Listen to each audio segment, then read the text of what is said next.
सोचिए एक ऐसा घर जहां सुबह की रोशनी के साथ ही जिंदगी का असली रंग छलकने लगता है।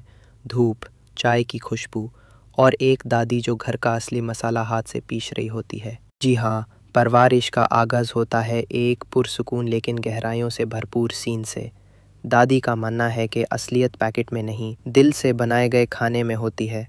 उनकी बातों में एक पुरानी दुनिया की खुशबू होती है जो सिर्फ यादों में रह गई है, लेकिन इस घर में अब भी जिंदा है।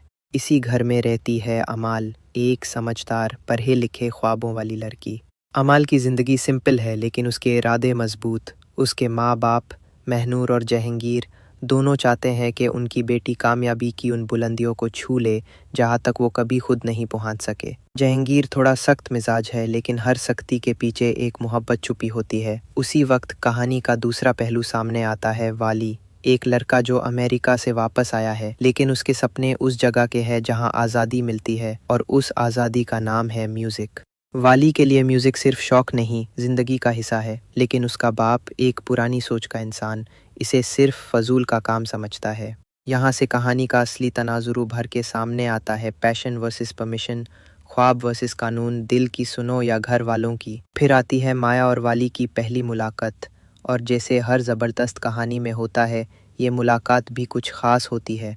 पहले थोड़ा सा टकराव, थोड़ी सी चिड़चिड़ाहट, और फिर एक ऐसा लम्हा जहां दोनों की आंखों में कुछ समझने वाला जज्बा छलकता है। अभी कुछ कहना जल्दी होगा लेकिन कहानी ने दोनों के दरमियान एक छुपी हुई लड़की और एक छुपा हुआ फनकार मिला दिया है। और इस तमाम कहानी के दरमियान दिखाई जाती है एक जॉइंट फैमिली, दादी की छोटी छोटी बातें, कजिन्स के बीच की फ्रेंडली टीजिंग, किचन की गॉसिप और घर का असल रंग। हर किरदार की अपनी छोटी सी दुनिया है लेकिन सब एक दूसरे से जुदा हुए हैं। ड्रामा सिर्फ लव स्टोरी नहीं, ये कहानी है उस जनरेशन की जो अपनी पहचान ढूंढ रही है लेकिन अपने बुजुर्गों का सम्मान भी छोड़ना नहीं चाहती।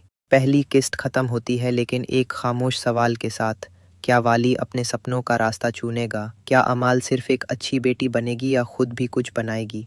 और सबसे इम्पोर्टेंट, क्या परवरिश सिर्फ पालने पोसने का नाम है या किसी को उसकी असल पहचान दिलाने का अमल?